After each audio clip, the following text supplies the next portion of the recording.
can did it? record Okay. it. Yeah. Sorry about that. Hi, Brett. All right. So, There we go.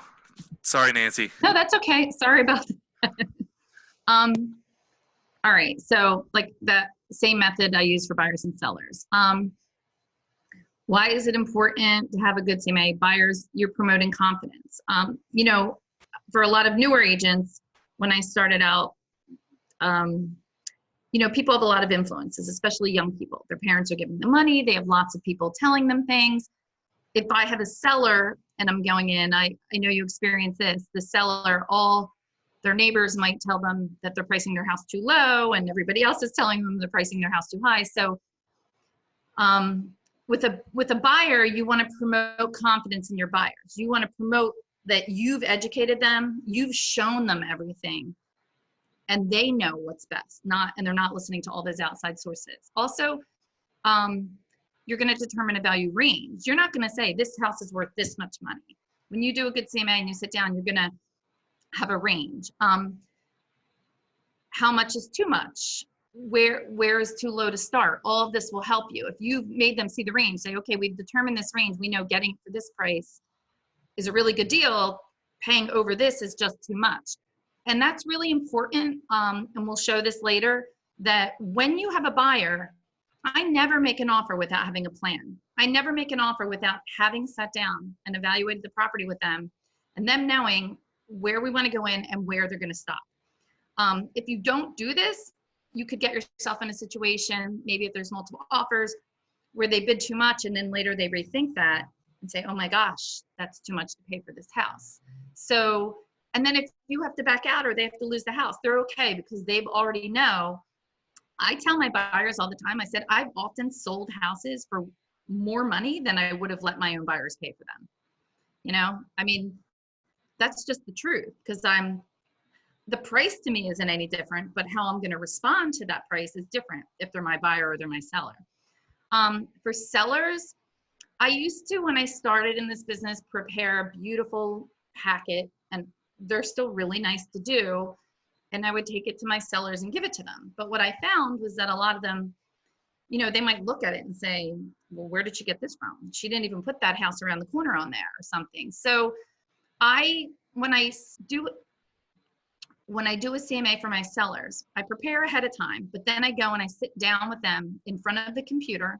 Usually it takes me anywhere from 45 minutes to an hour, depending on their questions. And I don't tell them where to list their house, I show them. I always say, look, I'm not here it's your house. You can list it wherever you want. I'm just here to show you what's the best price to list it at. So you're not telling them where to list it. And I think that's really important. I make that really clear to my sellers, but I'm going to give you really good advice and show you all this evidence or whatever and help you make the right decision.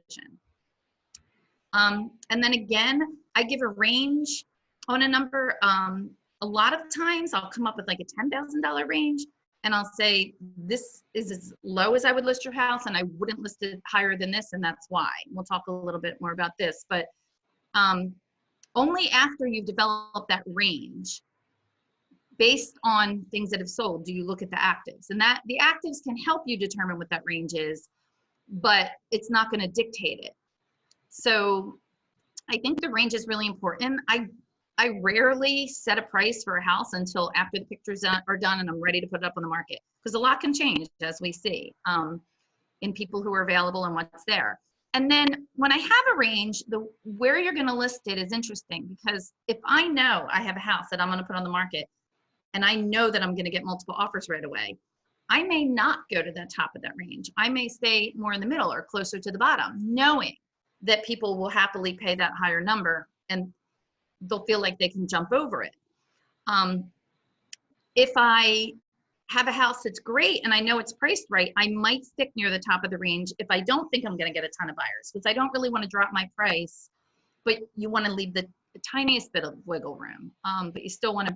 Now, I think it's really, really important to price in that range. If you price, I tell my sellers all the time, if you price a house even $10,000 too high, well, depending on the price range, people are going to back off. They're going to be like, oh, I love this house, but it's first day on the market, second day on the market. I am not gonna, you know, I'm not gonna pay that amount, and they're not gonna take it because it's the first day. So you're kind of losing that chance.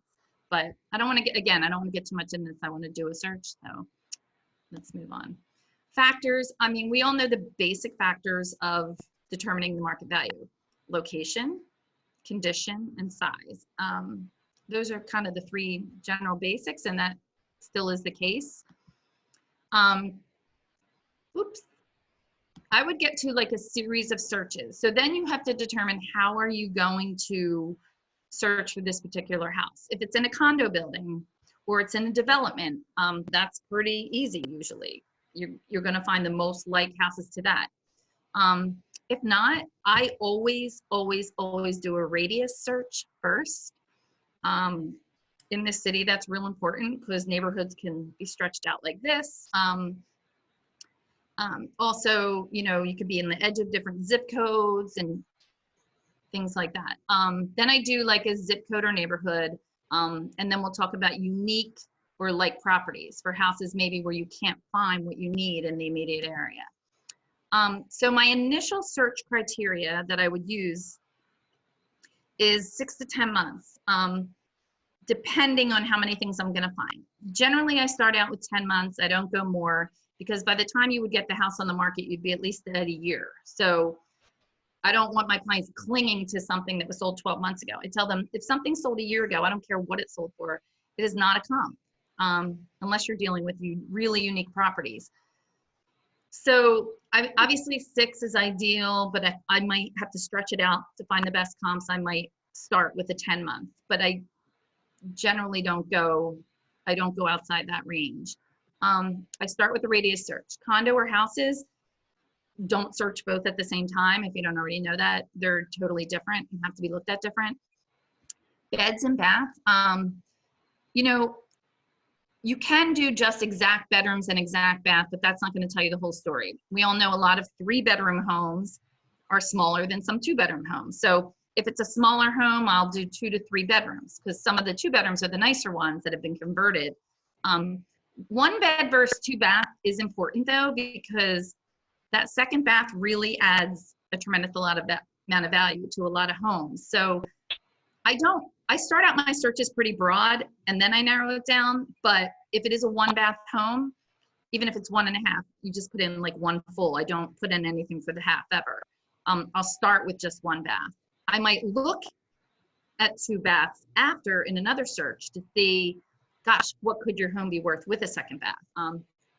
Square footage, and then a large price range. So in my initial searches, I do $100,000 on either side or $50,000 on either side. I start out pretty big and work my way down depending on the house. Additional factors, I don't put these into the initial search. When I get my search group, then I look at things like parking, lot size, how many stories, and outdoor space. If you add these into your initial search, I feel like you're going to lose out on potential good comps to look at. But these 4 things in particular are very important when comparing homes. An advanced search, this is really important. I just recently sold a house. I have a house under contract that's pending in Passyunk. And it was an older house, you know, with the green carpets, paneling, things like that. So we decided to make a couple upgrades. So I wanted to see, if you do nothing, what is your house worth as is? But whenever you have a house that needs some work or needs to be fixed up, before you put it on the market, you also need to do you need to do another search for that home and say, okay, what would this house be worth at maximum value? Because you need that information to price the house, and you need that information when you're negotiating with somebody. Does that make sense to everybody? All good with me, yep. Also, one of the things I like to do before I sit down with my clients, so sometimes I'm just gonna have a simple search. Maybe it's a condo in a building, here's all the 2 bedrooms that sold in that building. Sometimes I'm gonna do the house. If it needs some work, I might show them another thing. Okay, here's homes like yours, most in the top thing. Your house is not worth $320 because it needs $100,000 worth of work, and even a house fixed up will be worth $340. A lot of times people will think, oh, my house is worth this much because that's what they're selling for on the street. So I might need to do that as well.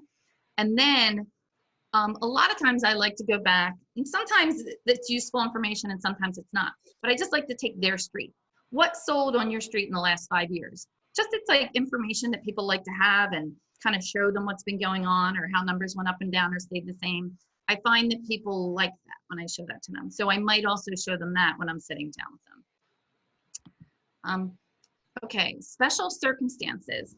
So I've had these many times, and you might where you have a unique property. Your clients love it, you love it, but there is nothing else like it. You know, you might need to search across. I've had properties where I've searched all over the city for properties like it. And then I try to examine how did that property sell related to that market and other houses like it in that market. You might have to go back a couple years on unique properties and see what they sell for. So there are properties that don't fit in that package that you do have to search outside. I had a property I looked at for somebody. They're going to be selling next year, kind of like that, in an area where nothing ever sold. And she was getting all these super high numbers, but then I went around and showed her, hey, that house sells for this much in Rittenhouse Square or in Old City, but it's not going to sell for that much here. But we could kind of develop a range that it would sell in that particular neighborhood. So you have to just really look far sometimes for certain properties and do your homework. And then when I do all these and put them together, you know, I'll prepare before I sit down with my clients, buyer and seller, but then I like to go through the whole thing with them. This is how I came about. Here's everything that sold in that area that looks just like this. And then I get a range, and that range usually might be around 20 some properties that I've wound up with. And I'll sit down with them and I'll show them how I got there. Just so they see, I looked at everything. I took everything out. And now indisputably, here are the, you know, 10, 15, or 20 properties that could most be like your home. None of them are exactly like this home. They're not going to be exact, but these are going to give us the best picture. And these are what buyers are looking at if you're talking to a seller, or you can say this is what the seller has to work with, and this is what appraisers are working out. And then when you get that range, you're going to go and sit down and go through it with them, starting with the lowest price. And what you do is you work your way through it and you say, okay, clearly your house is a better house than this because A, B, and C. And I've already done this, but now I'm doing it with them. And you keep going through it and you keep going through it. And eventually you get to a couple houses. There you go. These, you know, this is not exactly, but we can see this is more getting like it, or this has this and yours has this, but they kind of balance out. And then eventually you're going to hit houses. Okay, these houses are all way bigger. These are all brand new construction.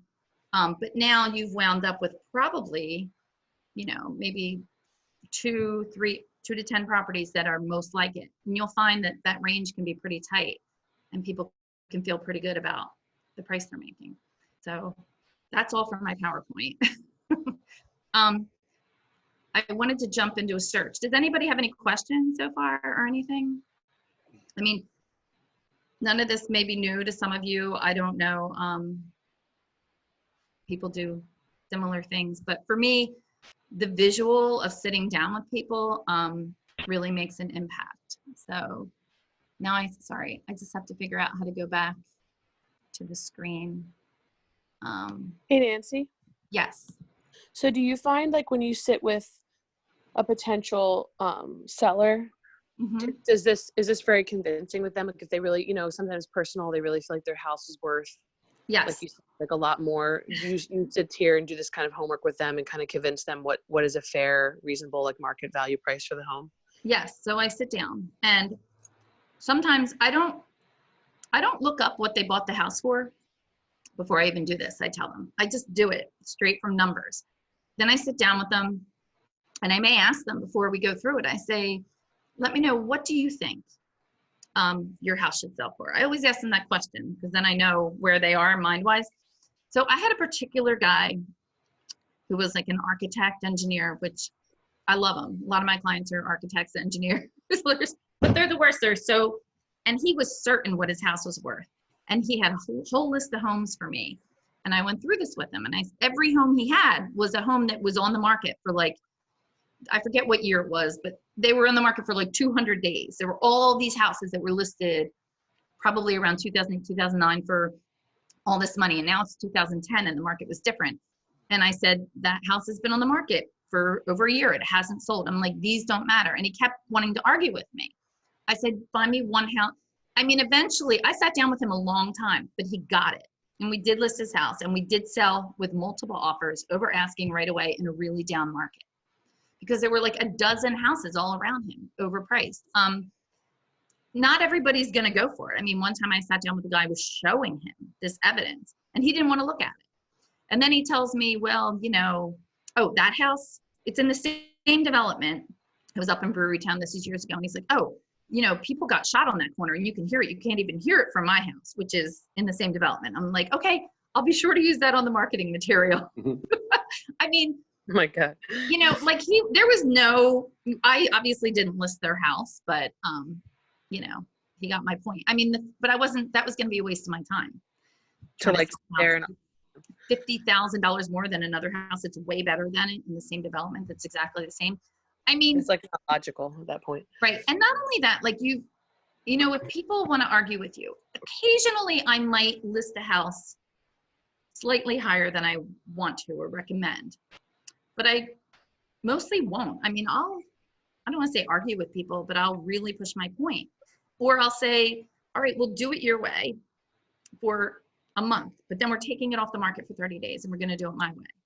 You know? Okay. So, I mean, I do different things with people. I just recently comped a house up on North 23rd Street for somebody, and they were way above. And I, not only, it was funny, like my whole report, I wrote it out. Not only were all my comps lower, but every single comp for the past 6 months, the one that was listed the lowest sold for the highest. It was like a direct chart that I could have charted. The one that listed the highest sold the lowest, like every single house. I mean, I couldn't have created it more perfect to show him what a mistake he would be making by listing it too high.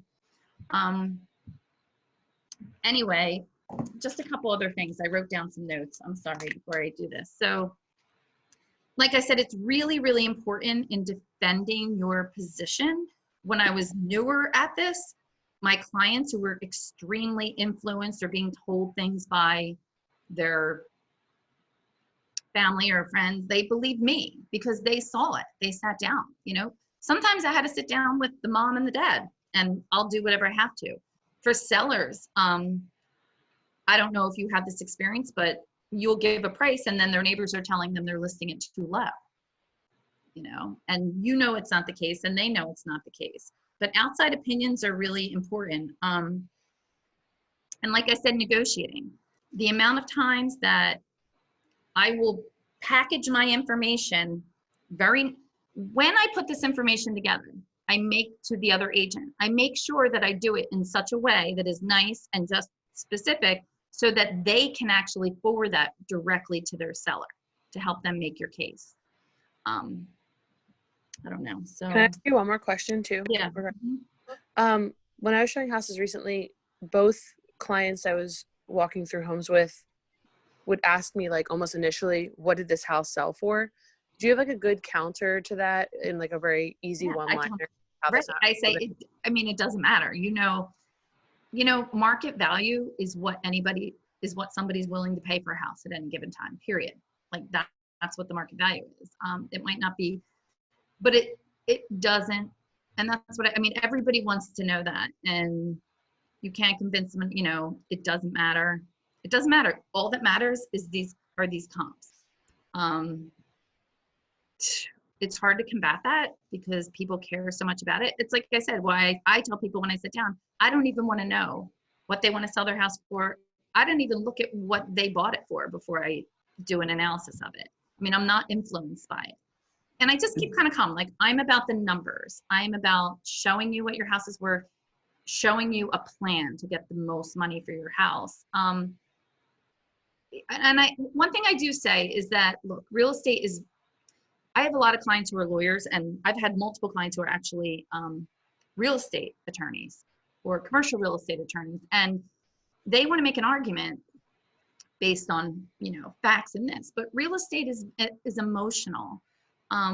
It is emotional. And another reason that we exist is because we want to get the best for our clients. We want to represent them. We want to take the emotion out of it. So if somebody comes back to me with a response to our offer that is nasty, I'm not conveying that nastiness to my client because I want to make this work. I'm like the in between. If my client wants to get all crazy with me, I take it back in a very nice way to the other side. I mean, you're there to kind of buffer them from the emotion and base it on facts. So I'm there to provide them with factual evidence. Like I sold a house last year and it sold for like 70,000 more than what they bought it for 10 months before. I mean, a lot of people aren't going to buy it just because of that, but somebody did because it actually was the right price. Those people just, but a lot of people wouldn't even consider it because of that. But somebody did because they were smart. And I had evidence showing them that it was a good value. It had 2-car parking. So it doesn't matter. Everybody's emotional, and you just have to kind of keep saying that you're the person there to provide the facts and the information that matter. I don't know if that's helpful, but that is a hard thing to deal with. Thank you. I have a question. Mm-hmm. Are you going, I may be jumping the gun, are you going to talk about appraisals at all? Yeah. Or appraisers? So I have successfully multiple times I have successfully challenged appraisals in the past, and only if I feel. And that's another thing, like I said, with your seller, you can list it really high, but it's not going to matter if it doesn't appraise if you're taking somebody with a mortgage. I sold a unique property 2 years ago that was used as a museum, and it was really interesting and it needed work. And the property was so weird and different, and I knew that people would love it and what the value was, but I knew 100% the way that they had set it up with the bath, it wasn't going to appraise. I knew it. I got multiple offers on it. I knew it. We had to take the offer that were cash. I mean, sometimes I knew upfront it wasn't going to appraise, and I had to know the people knew it wasn't going to appraise and they were going to have the cash. But they understood what the potential value of this house was. And that's what I talked about before, is when you're selling a house that needs work, knowing the potential value as well. I wrote a whole thing down here about appraisers, but so when you do that's the other thing, when you do your market analysis and you do it well, you have all this great information. So I always meet the appraiser, or what I do is I leave a folder at the house with my comps in it that I picked out, with my information. And then I might write on each comp, okay, this house didn't have this, or like I'll write little notes. And the appraisers 95% of the time are thrilled that I've just given them the information. They're really happy about it. So I always do that. I think it's important. And again, if you do your market analysis well and your client goes along with you, then you shouldn't have a problem with your appraisal. Now I just sold a house over asking, and I knew we priced it right at the top of where we could be, and I knew there could be a problem, but I had a way to kind of counterbalance that in my argument. Again, it was one of those unique properties. And it was this one here. And the reason that it was unique is because it was big and it was renovated and it was in Chestnut Hill, where you don't see a lot of, but it was also a twin, and twins don't sell for as much as single family. So I had to I created something for the appraiser, and it appraised at 5,000 over asking. So that was good. It's hard to do, like, if everybody thinks it would be useful, I mean, we could walk through a search. I know for some of you that might be useful, some of you it may be. I kind of wanted to leave that open. Does that sound good? Does anybody have a particular property that they're currently comping, or no? I mean, I imagine this is similar to the way everybody else comps properties. I just spend a lot of time on this because when I started doing this, my husband used to joke, I tell everybody on my team, that I spent more time sitting down with my clients in front of a computer than I did showing houses. And that's somewhat true because I think the work that you do, sharing your knowledge with them and showing them, is where you become really valuable to people. And it's how you learn. So sometimes when you're starting out in particular, if you're going to list a property, you need to go out and look at the other actives that are on the market. So speaking of actives, let's talk about actives.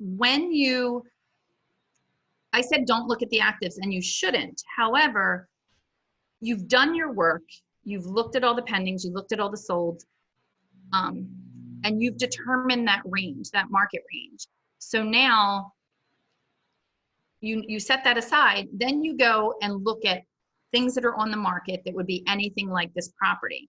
And you say, wow, these are priced too high, or this one should sell next, or we look pretty good. And that can help you. I mean, sure, you can say, okay, we could go towards the top of this range because things are listed so high, or maybe the market's not so great, or, I mean, where you list in that range really depends on the house and the time that you put it on. I've had lots of houses where we did that work, then we got the house ready, and then it's 4 weeks later, and I changed my mind because of something very specific going on, maybe in that neighborhood or that location at the time. But let me go to. Is there ideally like a season that's best to list a home in Philly? That's a good question. So I would get asked this a lot by my sellers. So one time a couple years ago, I went through all my years and looked, and I found that there wasn't too much. I found that, oops, sorry, I'm just going to the MLS if I can find it, but I'm not, I have to get on it first. Can you guys hear me okay? Yep. So I found out, I was actually surprised what I found out. I found out that I had sold a lot of houses in December, and I wouldn't have said that if somebody just asked me off the bat. But from my overall experiences, what I will say is that I found, wait, let me just, while I'm doing this, get up here. I found that there's bad times to list a home. I think any time in the city is pretty good. I have found being successful if I get houses on the market a little bit earlier, like February, depending on the weather, even like late January, February, March. Sometimes in the past couple of years, there's a couple times where April and May have been slower than earlier. It just depends. 1 month I won't list a house is August. I think it's a terrible time to list a house. Nobody seems to be around in August. If I have a house sitting on the market in late summer that has sat for a while, I would probably take it off before Thanksgiving and put it on after the New Year. That's something I do. But other than those times, you know, between Thanksgiving and Christmas can be difficult. But like I said, I had a house one time that people kept looking at, and they liked it, but nobody was making an offer. And I took it off the market in early December to put it back on. And then I had 3 offers on it in 2 weeks because people were just watching it. So I don't leave houses on the market really long. I rarely, if I have a house on the market at 90 days, I typically take it off and have a strategy and put it back on later. Again, I feel like I'm pricing. The houses that I have had sat are with one developer who likes to list her houses a little high, and she doesn't mind sitting on them sometimes. And we don't mind because we get a lot of open houses out of it, right, Drew? So, but like that's her decision personally. So I think August is a terrible time to list just because no one's around, and that can be a wasted, I found that to be a wasted month. I don't know if other people agree. But other than that, if you have a good house and a good neighborhood and but let me tell you, I do have one thing that I think is really interesting if we're talking about listing. And I sit down with my clients and I tell them this. We all walk into those houses they're great houses. You know, you walk in, they're beautiful decorators, the house is in the perfect neighborhood, you know that you're gonna sell it. And I tell them, I'll say, look, your house is going to sell, that's not the question. It's what is our strategy to get the best possible price for your house? That's, you know what I mean? That is key here. When do we list it, this and that? However, occasionally you walk into a house and you're like, it's a great house, but this block sucks, or it's a great house, but that bathroom is horrible. It's just too tiny. So I always say there's like the ultimate flaw. You could have a great house and you've done everything that you possibly can to make it ready for listing, but it has one ultimate flaw. And what I tell people is, and I found this to be true, okay, if you have a great house, people are we're probably gonna sell it, we'll know within the first 2 weeks. If you have a house with a flaw, I tell them, typically I see those houses sell like 45 to 60 days. I think people are gonna come in, they're gonna have positive response, they're gonna be like, this house is great, but I don't like this. But they're gonna continue looking at other houses. 30 days from now, these people are gonna come back and say, let me look at that house again with the small bathroom. I mean, actually it's priced really, really well. And maybe that is a good house. And a lot of times those houses are gonna sell to somebody who's already been through the house maybe a month earlier. I find that to be pretty common. And this is good information to share with your sellers, because when I started doing real estate, I was afraid to work with sellers. I didn't know, with a buyer, I figured I could find them a home. But a seller, I'm like, oh my God, what if I can't sell their home? What am I gonna do? But then I learned that it was just about communication. So, and I learned this by not communicating with some people early. So it might be a slow period and there might be nothing going on, but your sellers need to hear from you. You can't ignore them and hope they don't call.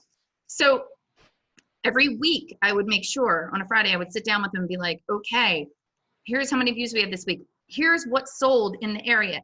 Or I might go to their house and sit down with them in front of the computer again and be like, all right, let's look at the competition on the market. This, okay, we are still the best price.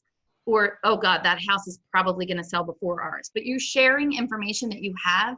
They know that you're on their mind all the time. Knowing what house looks better than yours is on the market, making sure that you have your house always looking the best, giving it a freshen up with something like, have a plan, a 30-day plan, a 45-day plan, a 60-day plan, a 90-day plan. What are you gonna do? When are we gonna drop a price? When does it make sense? Does it make more sense to take it off the market for a little bit?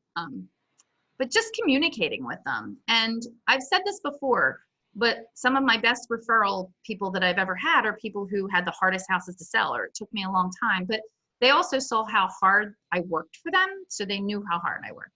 So it can be hard now, but even if you have like houses on the market now, just check in with them once a week and say, this is the activity. Nothing's going on, but nothing's going on for anyone. That is, they need to hear that, you know, or they need to hear 3 things went under contract in the neighborhood. What were they?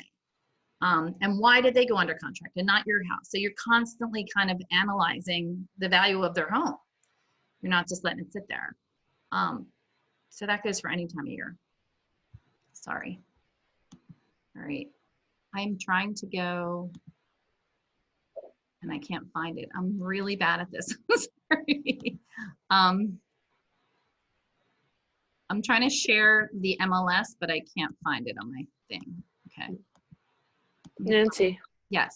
I feel like I was getting a lot of comments like initially too with just people, it's human nature, I suppose, but just people really feeling like the longer it's on the market, there's something really inherently wrong with it, even when you look at the seller's disclosure and there's not. But that was kind of a hard hurdle for me too, was just being like it was almost like, if no one else wants it, why do I want it? Like even if it was on the market for like 40 days, that it would just be like this, I don't know. Right. People do. I think it's very similar to the question like, oh, what did they sell the house for? People think there's something wrong with it. And I think there's always those houses that agents see on the market. They're like, oh God, this house should not be on the market. Why is it still on the market?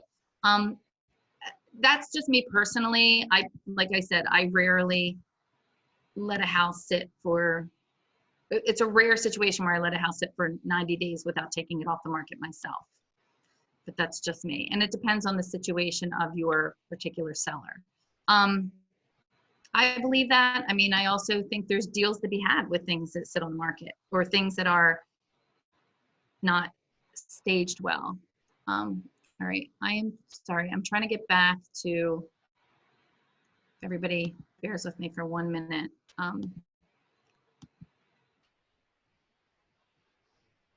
I was gonna do a search and I can't. Nope, cancel that. All right. I don't know. Does anybody else have any thoughts on that in this group? There's a lot of people here who are regular. Listed about keeping a house on the market for days. Like, what are you doing right now with houses that you have on the market? Is anybody taking them off? Yeah, we have been putting things as temporarily off market just so the days stop counting. And then when showings proceed, we'll relist again. But that's it really, just because no one can go in them, there's no reason to accrue days. I wish there was active no showings because then we could still take offers on things. So we decided to start writing in the agent notes. If you have a buyer interested in making an offer, let us know and we'll switch it back to active. But that's it. Oh, okay. Does everybody see the MLS on my screen or no? Nope. No. I'm so sorry. I know we only have like, When- I can't, it's like, I keep sharing it, but it's not, let me see if I try sharing a different screen. You're not the host, Nancy, You know right? what? I think I'm not the host anymore. So anyway, but there's only like 9 minutes, but I guess my main thing was that I wanted to go through was just how important, like, it's not just like looking at, I really think making your buyer or your seller a part of the process, like doing your homework, doing your search or multiple searches. Like I said, if it's a house that needs work, and I was going to show you that house, well, your house, if we do nothing, is worth, it might sell for 300. Your house completely gut renovated is probably worth about 380. Your house, if we put $7,000 into it, we could sell it for 342, which I did. You know what I mean? So kind of giving them options. Like sometimes I'll sit down, I'll say, here's option A, do nothing. Here's option B, let's clean it up. Let's put your stuff in storage. Let's, you know, get professional photographer, this and that. Option C is, are you willing to change out your appliances? Are you willing to, when I sit down with people, I 100% don't ask them to spend money that I'm not certain they're going to get back. Like some things, are you going to actually get more money if they replace the windows? Probably not as much as if you tear up a carpet and just put down an expensive floor. Are you going to get as much money if you know, I've walked into people's homes and they're like, oh, well, we have this guy coming in and he's going to patch all the holes in our wood for $3,000. I'm like, honestly, people aren't going to notice that if you're not redoing your floors, but you need to get your steps fixed out front, which will cost you $400. So knowing what to spend money on, sitting down with them and showing them, here's, if we do nothing, here's these houses, see how these look just like your house now? This is what they sold for. Here's houses completely done. Here's houses that look like this. We can make your house look like this. Spend $6,000, make $40,000. So doing a CMA isn't just doing one CMA sometimes, it's doing multiple ones, like I said, to really get your point across. But again, unless you're sitting in front of them, I can give them a report and showing them in front of the computer and going through that gradual thing with them, then they kind of get it. And they're like, okay, yeah, that house is way bigger. Oh, these houses are all 3,000 square feet and that's what you thought your house was going to sell for. Like they can't really argue with that. And again, I'm not trying to argue with them. I'm just showing them the facts. I'm saying, okay, we can list it for too much, but this is likely what's going to happen. And even as a buyer agent, you know, like I said, we get that range and say, okay, we figured this house is definitely worth more than 330, but paying 350 is probably way too high. Let's go in and make an offer of 335, or let's make a strong offer and try to get it for 340 and know that we got a pretty good deal because, you know, it could sell for 350 if they had just taken better pictures or they had done this or done that. So it helps you strategize and then know for your client to know when they should pull back without you just telling them. Because really you shouldn't be telling them. Like I also have people, there are people like in particular, if you have empty nesters moving into the city and they want to buy a house. Now They may pay top dollar and then some for a house because this is a house that they're going to be in for a long time. If I have a young couple who wants to move into a 2-bedroom house, but they plan on growing a family, I know that they're going to come back to me within, maybe 2, 3, 4, 5 years and want to sell that house. Can I sell it for them, or am I going to look stupid and be like, oh, you way overpaid for that house, right? Like, you want to be able to resell that house for them. And if they're going to miss out on this house that they think is the perfect house and they wanted to make this offer and you've convinced them, no, that's paying too much, which I've done, they're going to thank you later when they're ready to have that baby and you need to sell the house for them. No, buy this house. All you got to do is paint and put in a new sink, and it's already worth $20,000 more. And if you need to move, so making them a part of the process is really adding value to yourself, and looking out for them as a long-term client, not just selling them the house now, but being able to sell the house for them, because they might not want you to sell the house if they way overpaid 4 years ago. So makes sense, sort of. We only have like 4 minutes left. I don't know if anybody has any questions. I'm sorry I didn't do the MLS for you, but if anybody really does want help doing a search, and Drew knows we do this every time with every one of our listings, right, Drew? Or even buyers. I'd be happy to do one with them online together for a particular house that they want.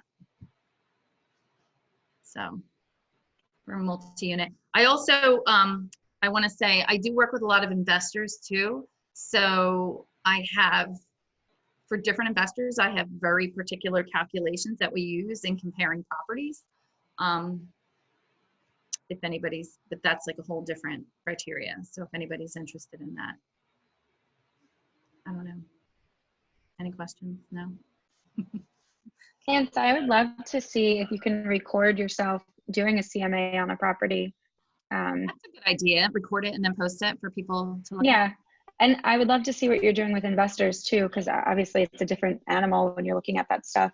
Do you do lots at all? Because I know a lot of people are always curious how to price lots as So well. I have sold lots. I have, but I don't do many of them. No, you know what? No, it is interesting you mentioned that. So I've had, I did have a house I sold one time. Was it down here on Olive Street, I think, or Meredith, years ago. And they had the house and they had the lot next to their house. I have the double lot. I actually have a big lot next to my house. So I know it's worth a lot of money, but I'm not going to sell it. So one thing I will say about lots is I told them, I went and met with them and said, this is what your house is worth. You have this side lot and that's great and people love it. But you know what? You'll get a lot more money if you sell that lot first and then sell your house. Because they sold the lot, a house got built there, then they sold the house. Because the worst thing is to show your house with this lot that somebody can't buy, then your house doesn't look as good. But if you separate, if you have a house with a lot, they're worth a lot more money separate. You have to sell the lot first, so people aren't even, or build a fence or something, so people don't even get that visual.